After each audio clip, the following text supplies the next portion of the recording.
Vice Ganda went live on TikTok for the very first time.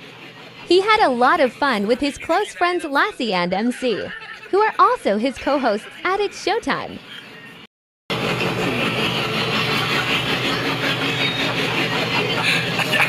Hindi kinaya ng filter.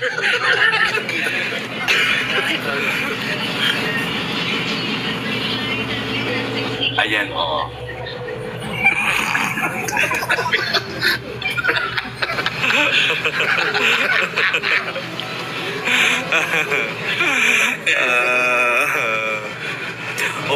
Makinis naman si Lassie eh.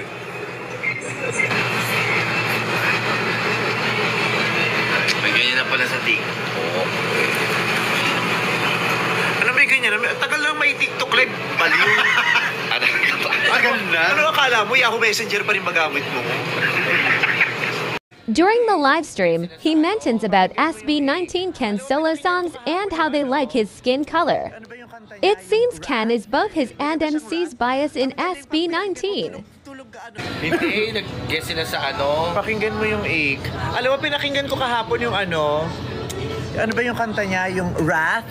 May kanta siyang Wrath.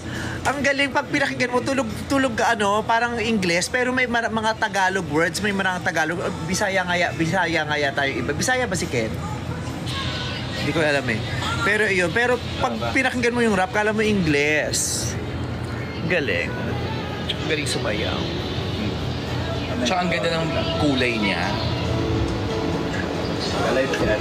At saka kahit hindi masyadong matangkad, parang Pero matangkad siya. hindi siya ganun sapat lang, pero maganda yung build. Fair.